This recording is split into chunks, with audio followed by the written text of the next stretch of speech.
Okay, let's see. As a reminder, use the Q&A portion for your questions. Please keep the questions PG, as we may have children in the audience. We will try to get to the questions as they naturally flow into the discussion. Try to get them in a little bit early. It takes a few seconds for them to pop in, so if you do them all right at the end, we may not be able to get to your question. So right now, we're going to be talking about games that tell stories and storytelling games. This is different from yesterday, which was all about how games had changed storytelling, because we're actually looking at, okay, what are these games in both? We'll have board games, we'll have RPGs, we'll have video games, and we'll just branch out a little bit. So I'm Jose Smith. When I'm not securing systems, I'm playing really crunchy, heavy board games and a lot of ahistorical game simulations like Paradox. And Jay? I'm Jay Stilipec. I am a retired Navy broadcast journalist and currently a Navy or a military journalism teacher. I do a little bit of creative writing on the side, nothing published, but I do have a Kickstarter for character backgrounds that I'll maybe talk about later. And I play mostly video games and role-playing games like Dungeons and Dragons. And Rodger? I'm Rodger Burns. I'm one of the organizers of Balticon and a few other regional and related conventions. And I'm interested in this panel because I have been doing gaming and a storytelling type gaming since a point when I was at an age when the notion of you're going to be talking about it, gaming activities to a bunch of convention attendees over an online media, I would have been going, how many impossible things have you just told me? No. Yeah, and then so from here, I mean, we're going to be coming from something like where we didn't have anything narrative like Pong. Pong did not have a narrative to it. How would that work exactly? There was a Pong video game that came out for the PlayStation much later that, again, didn't have a narrative, but it was more 3D graphics. You had like one with penguins and you had one with ice blocks. There were a lot of different versions of Pong, but again, there was still no narrative. I think we've had the whole idea of all these video game properties getting bought up, being turned into movies, and there was that joke of being a Pong movie. Yep. But with video games, we've grown accustomed to there has to be some just tiny bit of story. So, Jay, what did you feel was the first game that you've played that you saw, oh, whoa, a game could have a story? One of my earliest video games with a story, I would say, I mean, if I really want to stretch, I could say Pitfall on the Atari 2600. And the instruction booklet was like, oh, whatever the guy's name was, has to escape from the jungles, right? That's pretty vague. But beyond that, I would say Metroid, because it was like, you've got Samus, then known as just the Hunter, who is going back to her home planet to defeat the space pirates and Mother Brain. And then beyond that, the first role-playing story-based game that I played on the Apple IIe was called Fantasy 3, PH at the beginning, IE at the end, The Wrath of Nicodemus. And that was the first game where you created a party of adventurers and wandered around the map. It was really an open world kind of game. So it was very impressive. And Rodger? So from a video game perspective, I mean, bringing narrative into some of the video and computer games, there was actually one back in the mid '80s called Mail Order Monsters, and that was designed not just as a sort of, I mean, very early pixel graphics beat 'em up, but also had sort of a campaign mode built in where you could save the results of the different creatures you'd created and improve them based on how well they performed, that sort of thing. So there really was and that was arguably a very early aspect of being able to say the computer environment allows us to save our progress and track our progress and be able to say this is how we're building an evolving world, because we can save things disk at the time. I mean, floppy disks, 5 1/4 inches wide. Yeah, for me it was Dragon Warrior. It was Yes. I actually felt you felt that you were building something. I do agree. A Metroid was very good, but for me it was Dragon Warrior because you actually, even though it still was very rudimentary. I mean, there was only like what 4 actions that you could actually do as part of your play and interact with the world. You still got equipment. You still had to learn. You actually had to listen to what the NPC said, because if you didn't, you were going to be lost because that person told you to go to the North Swamp. Right. You're supposed to go to the North Swamp. Why aren't you there? Another example just popped into mind was Star Tropics. That was such a great game because it was very story driven. You show up on this, desert island to visit your uncle, and where is he? He's not here. Oh, what's this behind this cabinet? Oh, it's a secret tunnel to the other side of the island. And it was very linear, yes, but it had its action puzzle based platformer jumpy aspects. But each chapter you unlocked kind of took you into a new zone, and yeah, you had to kind of follow along with the story to eventually defeat the aliens. And I thought that was such a cute little story idea. So, Roger, what do you feel is like the epitome of storytelling in video games at this point? It may be something that's a little bit older, or it could be something that is brand new. It's hard for me to say what could be the epitome of storytelling in video games specifically, just because you have potentially different focuses about what you're trying to do with a story.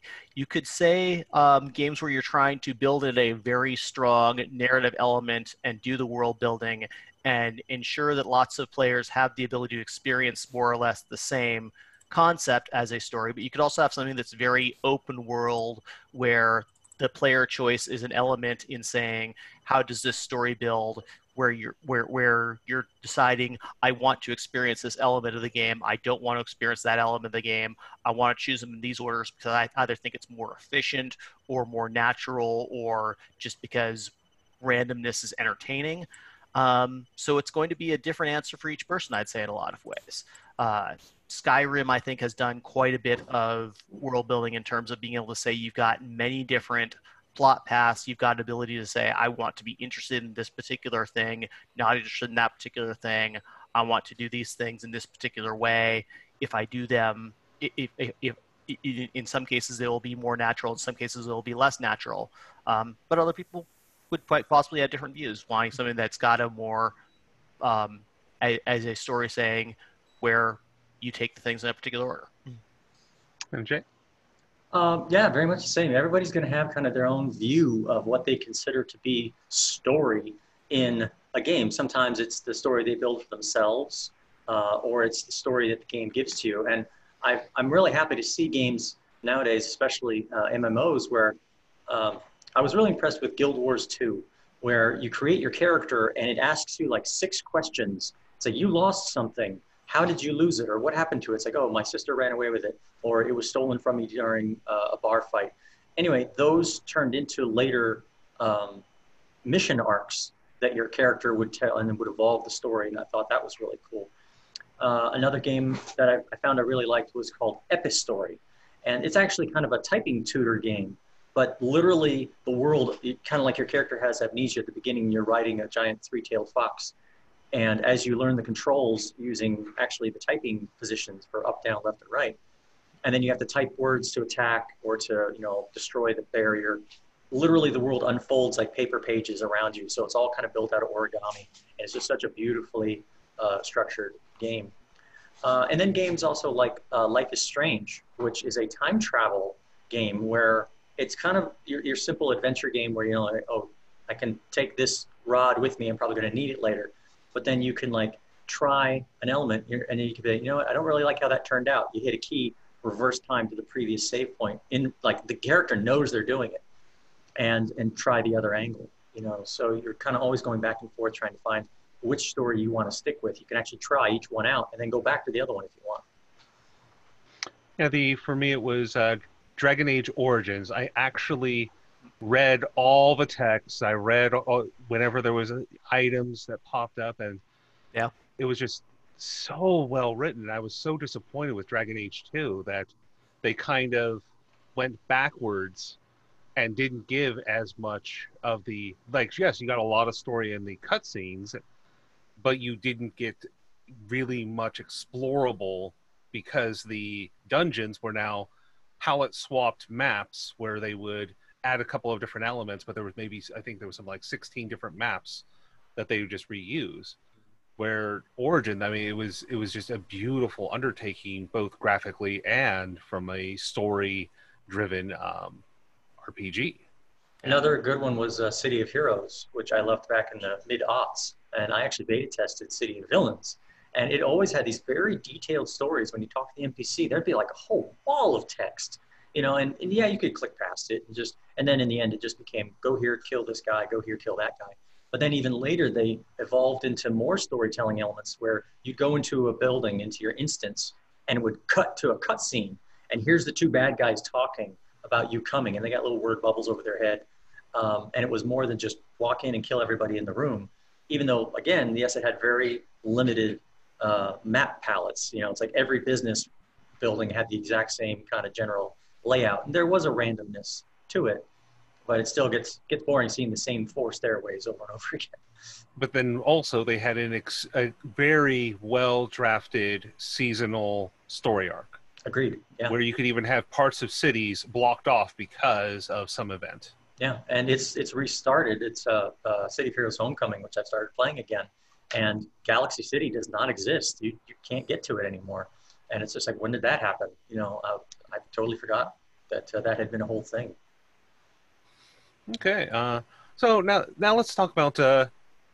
So role-playing games are like tabletop role-playing games Yes. are supposed to be the collaborative storytelling. Do you feel that there is something that's more than, you know, just we sit down at the table? Is it like, should we have more GM-less games and more of the players coming together, or does it have its place? Jay? Oh, it totally has its place. I've found that not everybody who likes a game for certain reasons can come together for the story. Games like Dungeons and Dragons or Mutants and Masterminds or Star Wars, there are some people who just want to play it like a video game. They want to kill the monsters, collect the treasure. That's fine, and it can be used as a combat system entirely. For those who want a little bit more story in their combat, or a lot of story and a little combat, or no combat at all, I think the GM, once you find a GM that likes that style and is ready to tell the story you want to play, so to speak. And you have to find a good group of friends. You know, everybody has to kind of get along at a certain level. I mean, not everybody, and the GM has to make sure that everybody is having fun, so to speak. That being said, I agree that there can be a GM-less game, but you have to have players who are very understanding that that's the kind of game we're playing, and that nobody's going to go God mode on you and take over the plot. I've done some games online on www.artpole.net, roleplayingonline.net, and it's a forum based, it's all text.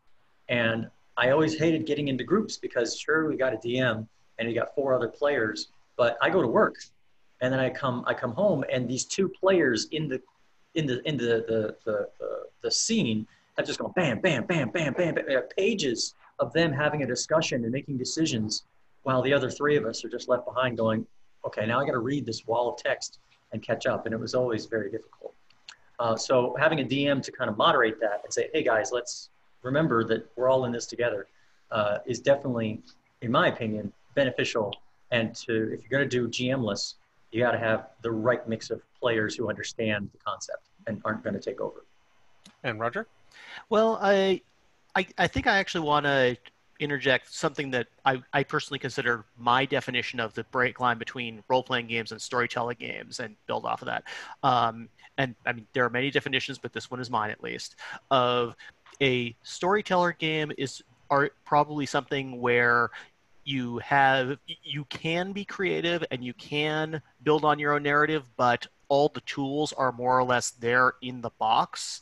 And a role-playing game is something where you do have to interject your own creativity more or less as a mandatory, this is the player I'm going to play, this is the player's backstory, this is the world we're going to play in. The GM is going to build the setting and the places and the non-player characters and such.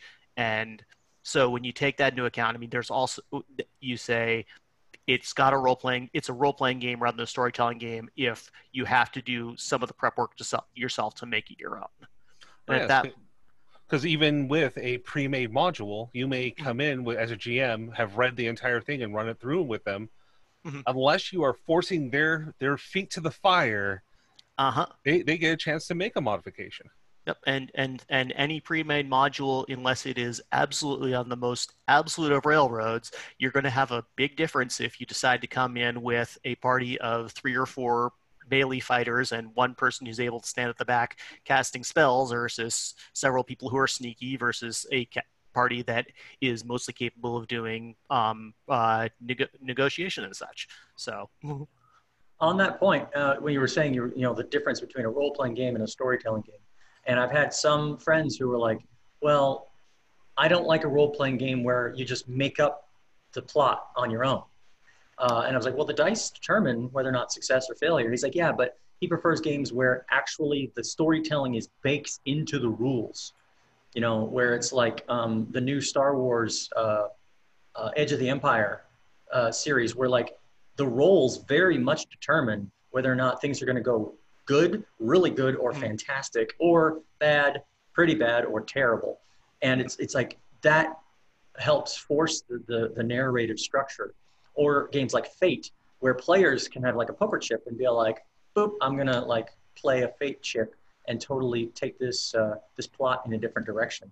So I think that's an interesting balance between a game where you can just use your imagination and make up anything you want that has combat and some rules for actions like deception and athletics and stuff like that, and then a game that like forces you to tell a story or like that. And I lean more towards the leaving my imagination free and applying the storytelling elements as I want, as opposed to a game that kind of like forces you, you have to make this super awesome now just because somebody rolled really high.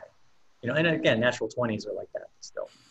Well, because a natural 20 that's meant to happen so rarely that you want something, you want to mark the moment of, this natural 20, I was able to slay the dragon because I found its weak spot, or exactly.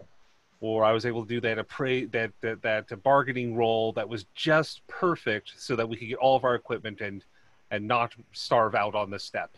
Right, and I've actually realized in watching things like Critical Role or in my own games that the fate of the dice actually can restructure the whole game. It's like if some guy comes up to you and he says, "Hey, I'm a prince," and you make a deception roll, and you're like, "Is he lying or isn't he?"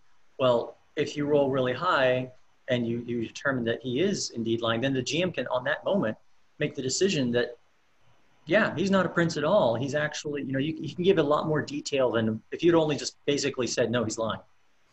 But you roll really high, okay, the whole story. And it literally changes the structure. It's like, you're going through the forest and I make a perception check. Do I hear anything?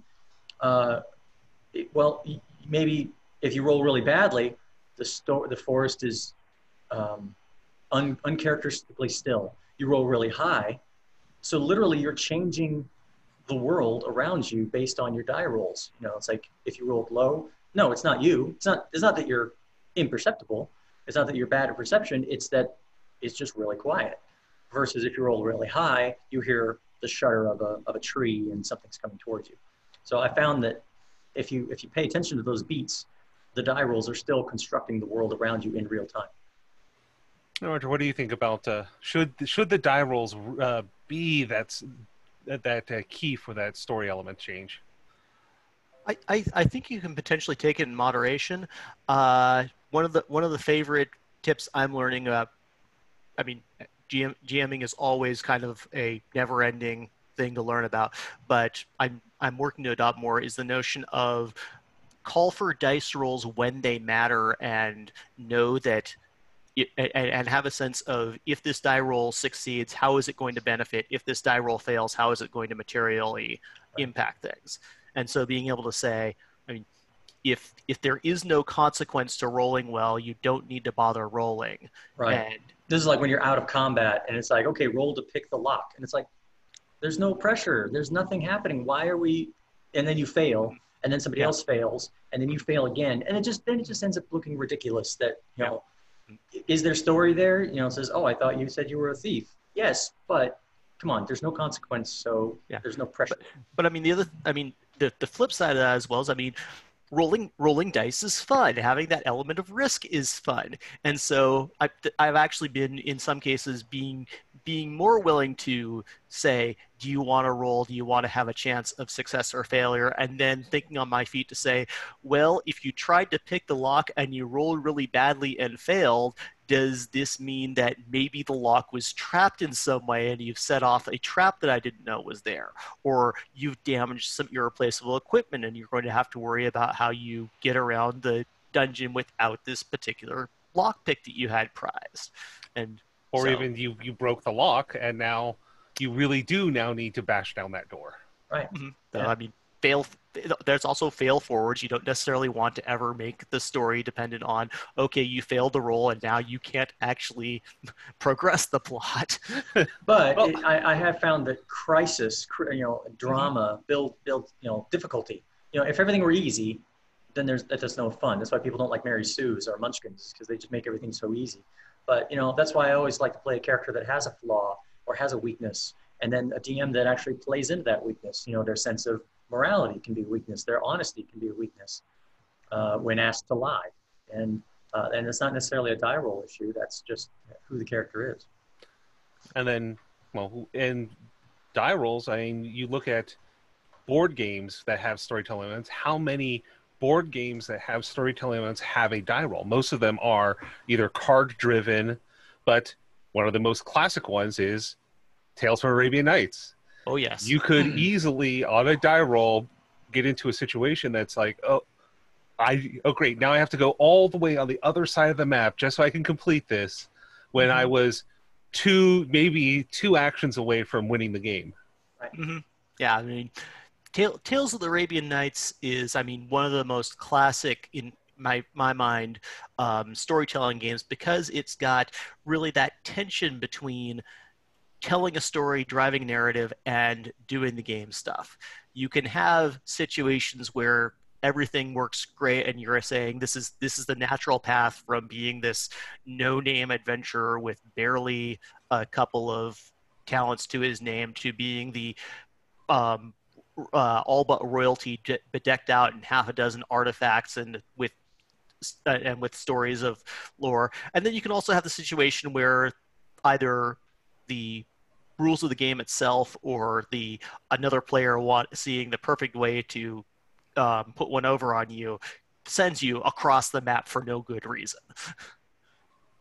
But that is, I mean, also with the storytelling games as board games, something that I think is particularly tricky to possibly justify is the question of whether people are playing it as a game where they're trying to win, or if they're trying to play it as a narrative experience where they're saying this isn't necessarily the thing that gets me the furthest ahead in terms of scoring points or getting to an end game or anything, but is going to make the most interesting story. Right. And I mean, technically, I feel you can inject story into just about any game. You could Oh, yeah. imagine playing Monopoly, but having to include a narrative to the tale. You know, it's like, what's the name of your character? Oh, this is Frederick Moneybags, and you know, he started off blah blah blah, and then your first purchase, and you know, okay, tell us about. I would love that. You know, an actual role playing element to Monopoly where you have to like actually discuss what happened for the purchase of your first property and what were the elements that led to it. What's my motivation for trying to buy up half of Atlantic City and build a dozen hotels and charging everybody $1,000 a night to sleep in them? And maybe doing be secret personality traits. Secret gold cards, yes, that would be awesome. But then you have things like so Gloomhaven, I felt was very well done because we actually had because you draw a card before you go into the dungeon, and it gives you some sort of little mini scenario, and that will give you usually a boost going into the dungeon. We actually had our group fight over which selection we would pick, because which one was more RP for our group, as opposed to, we know that this is the selection they want us to pick because it's going to give us the best bonus, even though we don't know what the bonuses are at the time, or which one's the best solution for our group. And we just would run through those a handful of times. And just having that discussion felt felt like we had agency in our characters. Very cool. But then you have Brian Lockett, who does the Above and Below and Near and Far. Beautiful, beautiful art on the boards, and then wonderful storytelling in the books. So, Jay, what other storytelling games would you suggest? Maybe someone that's trying to get into board games that tell stories. Board games specifically that tell stories. Or you can include card games as well. Sure. Well, I mean, thank you. Nice plug. So this is a great card game that I found actually at a furniture store, if you can believe it. It was like this high-end, fancy, farmy-schmarmy, music store, and this was just sitting on one of their tables, and it was actually for sale. Beside the point. That's called the Storymatic, and it is a collection of, several hundred cards of two specific types, and you draw a couple at random, and this one will just give you an aging model and a person who will do whatever it takes. So that's your character. They fight crime. Sure. And then you draw a couple of these other cards, and these end up just being your general plot points or locations. And it says you're stuck. That's all it says, stuck. And a secret meeting. So you have an aging model and who will do whatever it takes, not to do anything. It just says, we'll do whatever it takes. And it's up to you. We'll do whatever it takes to be famous again. We'll do whatever it is to make more money, whatever it is to get back on the cover of a magazine. And then they have a secret meeting, but they end up stuck. So I could see them, meeting with a photographer in kind of a clandestine kind of situation to maybe, they're going to actually use a body double, and it's a secret, and so this is their goal to get back on the cover, even though it's not going to be their actual body. But then stuck, somebody spots them, and it goes from there. And there are other ways to play the game. You could play it in a group of people where like everybody draws a card or draws a couple of cards, and you can play whatever you think will progress the plot in the most interesting way. But I highly recommend this as just kind of a way to brainstorm ideas and kickstart your imagination. So it's called the Storymatic, and it's available online. And Rodger? We're talking about games to recommend. I mean, this is a place where I, again, have to be a wet blanket and suggest that it does depend on what kind of interests individual audience members have. For instance, in one case, you could say that the game Agricola, it's an amazing game. It's got all sorts of engines and a strategy and planning and forethought ahead of it, and it can be extraordinarily deep. And a friend of mine memorably is like, I recognize this is an amazing game and I cannot play it because I don't want to deal with the narrative of spending half a lifetime trying to avoid starving on a 17th century German farm. And so that's a case of it's arguably got a very great narrative that isn't for that person. And so, well, yeah, you had something similar, like Brewcrafter is Agricola, but you're brewing beer. Mm-hmm. So yep. I guess if someone's like, okay, yeah, well, the Agricola theme and narrative wasn't for me, but okay, Brewcrafter could be. Yeah. Mm-hmm. Yeah, where one I was going to suggest that was kind of similar to the one that you suggested, Jay, is Pitch Storm. Pitch Storm, it's 500 cards, and it has characters and plots. So what you'll do is everyone will come up with their movie idea, and one person's the studio head, and they'll pick whatever. You get 30 seconds to pitch your movie, everyone around, and then one person, and the studio head will select the one that's a winner, and then that person is now the studio head, and then you run another round.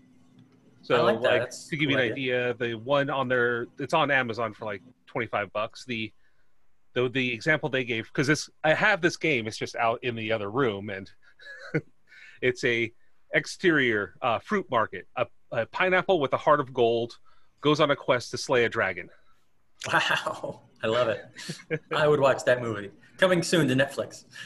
And we had we've had a couple of other little suggestions, like Fictionary, that does these kind of things. But I've seen a lot of these card games. I mean, one thing that we can say that's been great about Cards Against Humanity is that they have said you're allowed to use just cards for your game.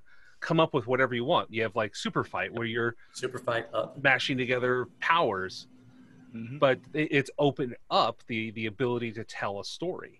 We use Storyfight with my students to get them up and practicing their public relation skills. It's like, okay, here's your character, here's your power, debate why you would win versus this person.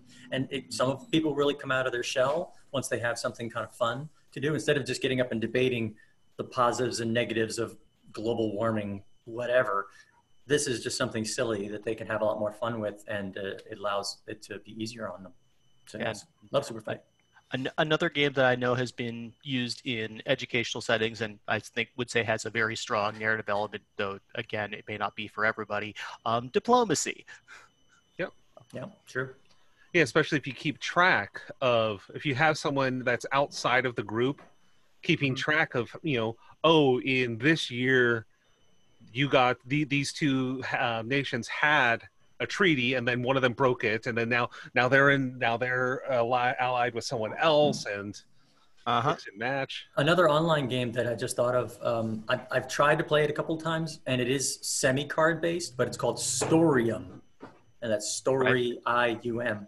And people create this structure of story, and they actually create these beat points and chapters, but then you have to come up with all the branching angles of how it's going to go, and each player kind of puts in their cards. They say, my character is very strong-willed and good with mechanical things, and you have to say, okay, in this situation, the plane has crashed. We can try to get the engine started again, or we can wander off into the wilderness. Well, I'm a mechanic. I'm going to play my mechanic card, and you have to have so many successful plot points or positive plot points, and you don't have to go with the positive. If you want the negative outcome, then people can. So you're actually competing against each other to get the best outcome. If you need 3 positive plot points in 3 turns, and somebody plays their negative card, then you're going to get the not quite so great option, and then it's up to the dungeon master, so to speak, to put all that together and see what happened. Where you have Dead of Winter, which is part of the Crossroads system, which is a system based so that we're now living inside a narrative. We already know something's going to happen, and the cards are set up so that you're supposed to make difficult decisions to just barely eke by for a win. And does that difficulty really lend to good storytelling? Rodger? Potentially. I mean, that is also something where, balancing, and I'll also be a favorite of saying that house rules potentially are something that can drive narrative and such, is that if you're in a situation where the game is designed to be on a razor's edge, but you have a group of novice players that may be too tough by design, and the narrative you kind of have to tell by default is how we try and then end up failing.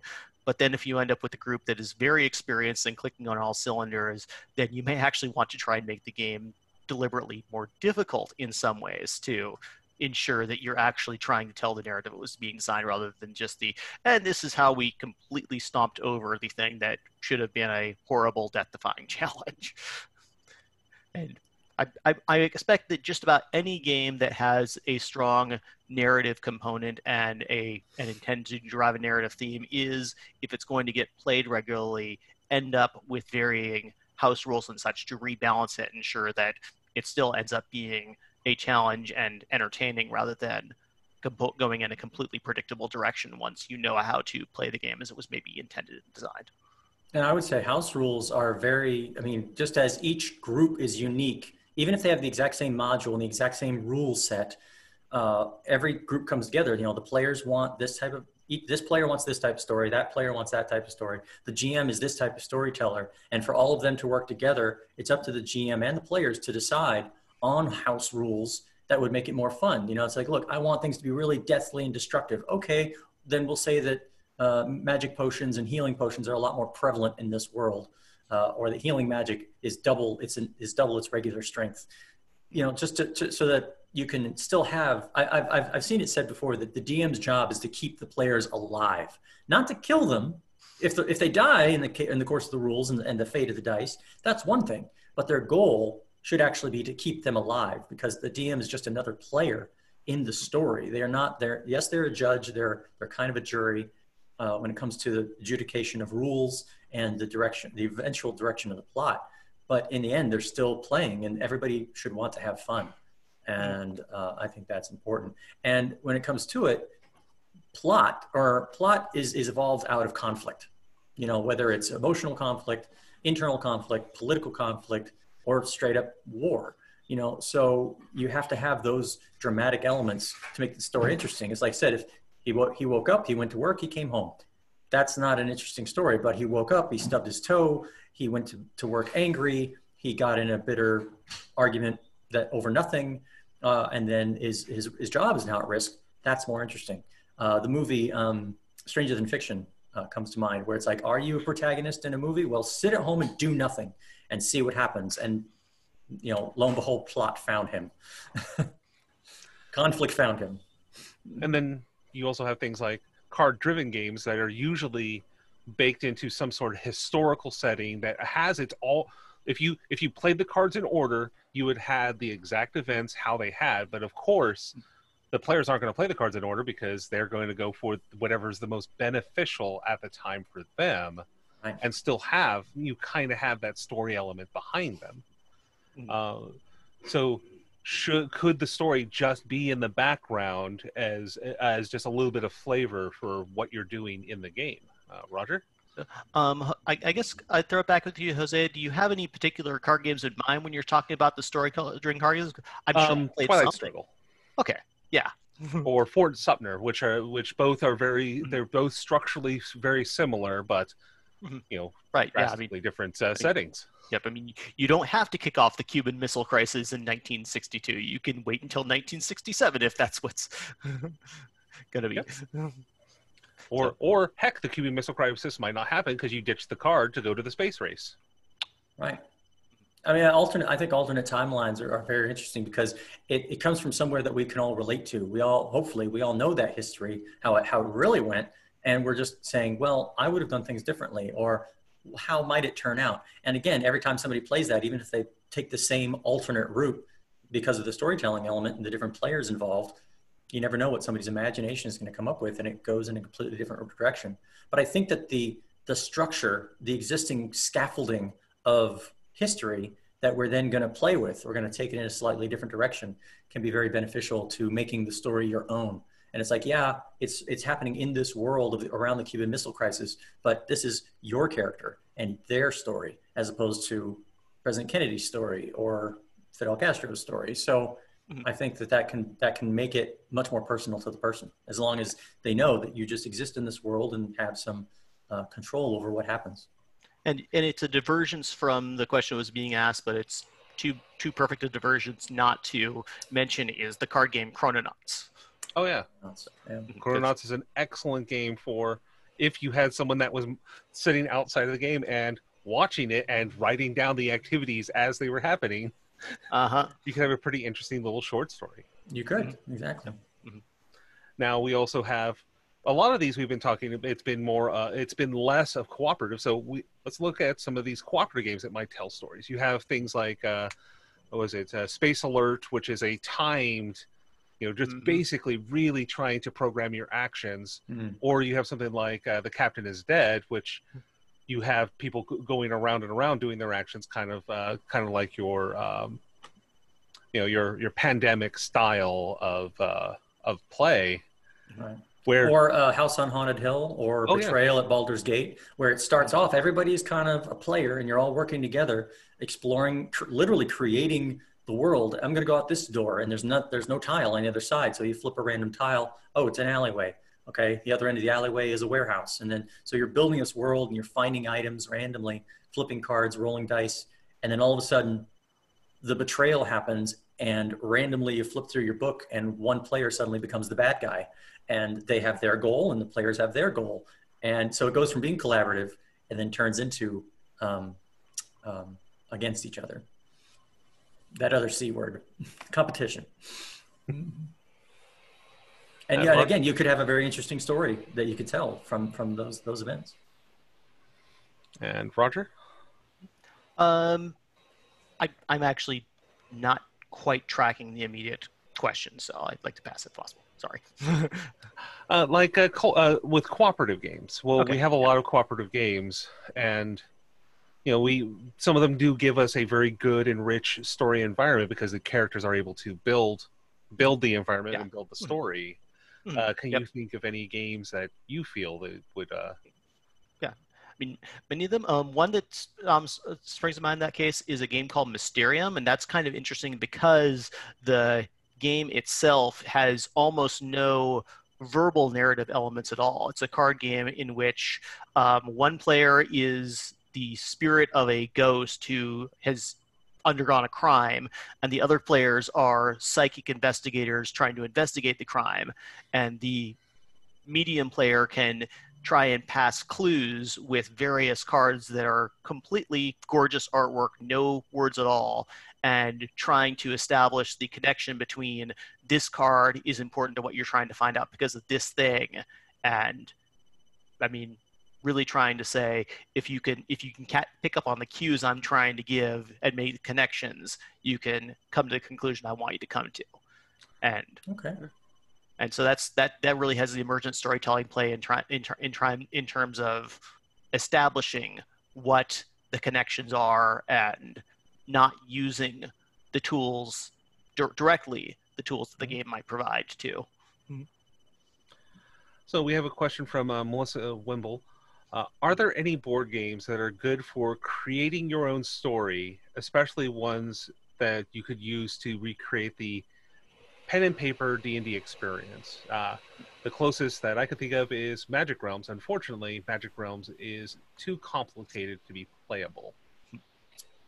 I mean, it's not recreating D&D in card form is not easy, especially when it comes to the narrative structure. I mean, you could recreate like I think it's Deeper Dungeons. It's a card game based on D&D where it's just you fighting each other. So there's no real story involved. And with any set of cards, even if there were random plot elements and narrative structures, eventually you're going to run through them all, and you're going to know what they are. So then that kind of loses a little bit of the randomosity of a human mind. You could play the exact same preset campaign in D&D with two different DMs, and could have very different emotions, very different moods that you play them in. Maybe the goblins are really cutthroat in this one, and in this one they're all kind of funny.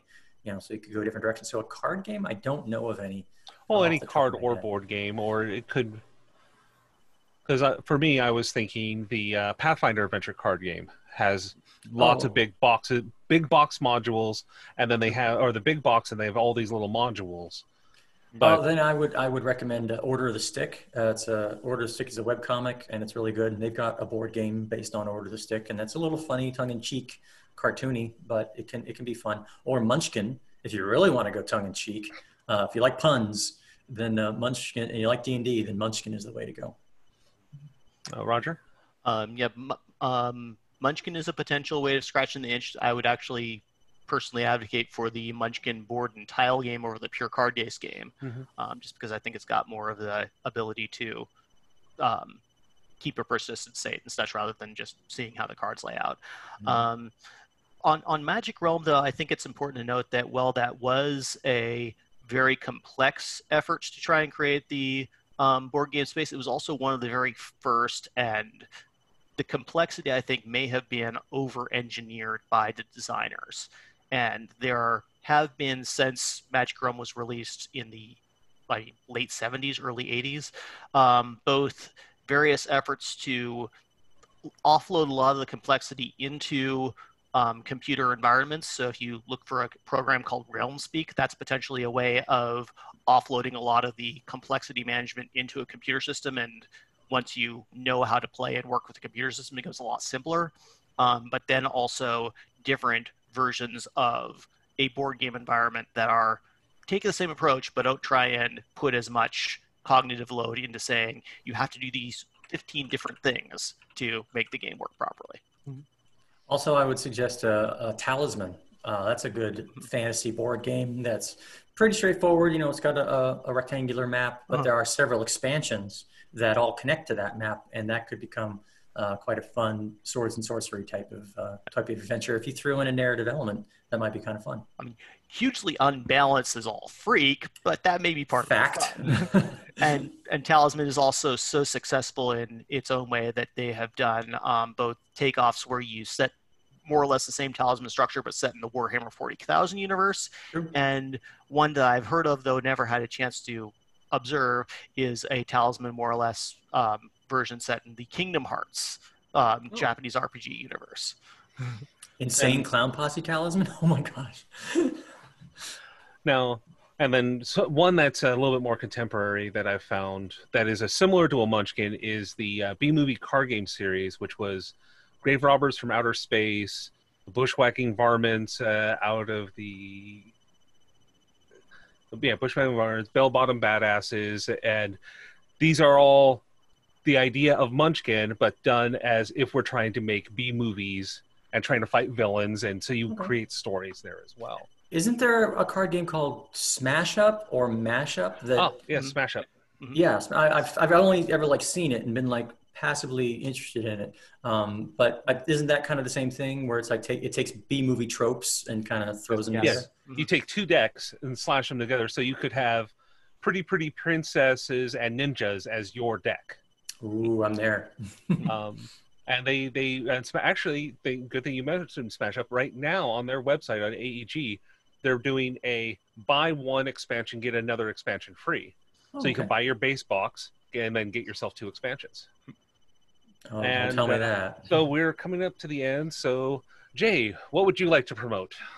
Well, I would love to promote Better Backstories, which is a card system of my own invention. It is a set of cards that help you to create a better backstory randomly up for your characters, because I feel that is what drives a character. We had a very successful Kickstarter, over 800%, and I'm currently in the fulfillment phase. So literally the cards are being printed right now and should arrive on my door in about 2 months. And once I've taken care of my backers, then I will be able to sell it. I have a website, www.betterbackstories.com. We're also on Facebook. We're also on Instagram. And you can go to the original Kickstarter and see regular updates on how things are progressing.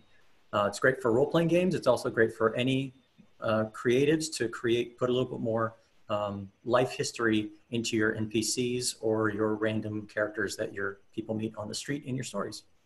Make sure to put a link in the chat so that anyone can get to it. Will do. And Rodger? On my main hat as a convention wrangler, I'd say check out the various conventions I'm involved with. You're at Balticon. Thank you for coming. Please check out more of the convention. Please also do take a look at the Con Zealand World Con that's going to be coming up this summer online. The North American Science Fiction Convention for 2020 may be going online. Keep an eye out for that. Capclave in the Washington, D.C. area is at the moment still planning to go ahead in person, though potentially with an online component. If you're either in the area or interested in swinging by, please feel free to check that out. And I'm Jose Smith. I can be reached at Digital Muchenik, Muchenik, on Twitter. That will hit all of my social media stuff. Primarily, you'll be seeing me posting beautiful pictures of the board games I play, because I play lots of board games. And we'll see everyone. Be safe, be healthy, and have a wonderful remainder of your virtual Balticon.